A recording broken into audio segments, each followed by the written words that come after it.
The castor angle is the angular displacement from the vertical axis of the suspension of a steered wheel in a car, motorcycle, bicycle or other vehicle, measured in the longitudinal direction.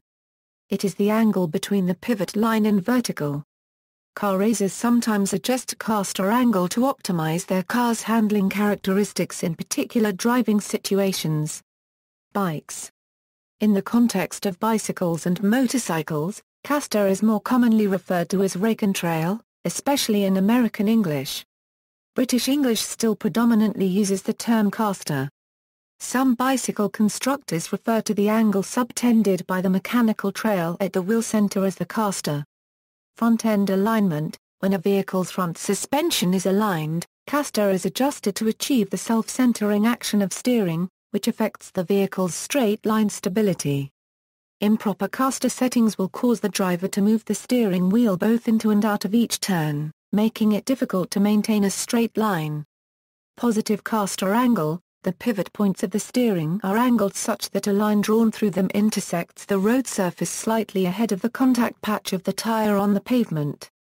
The purpose of this is to provide a degree of self-centering for the steering. The wheel casters around in order to trail behind the axis of steering.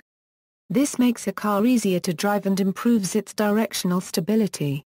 Excessive castor angle will make the steering heavier and less responsive, although in racing large castor angles are used for improving camber gain and cornering. Castor angles over 7 degrees with radial tires are common.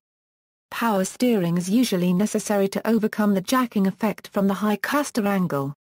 Trail or trailing. The steering axis does not have to pass through the center of the wheel, so the castor can be set independently of the mechanical trail, which is the distance between where the steering axis hits the ground, inside view, and the point directly below the axle.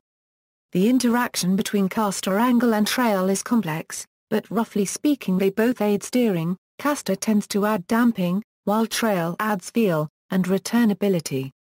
In the extreme case of the shopping trolley wheel, the system is undamped but stable, as the wheel oscillates around the correct path.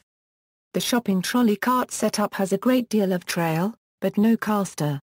Complicating this still further is that the lateral forces at the tire do not act at the center of the contact patch, but at a distance behind the nominal contact patch.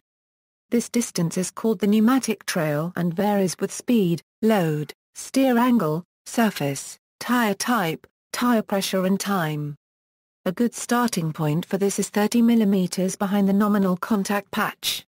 History. Arthur Krebs proposed placing the front axle of a car at a positive castor angle in his UK patent of 1896, entitled Improvements in Mechanically Propelled Vehicles, stating it was intended to ensure stability of direction by means of a special arrangement of forecarriage, that is to say, to re-establish automatically the parallelism of the two axles of the vehicle when there is no tendency to keep them in any other direction, or after a temporary effort has caused them to diverge from said parallelism.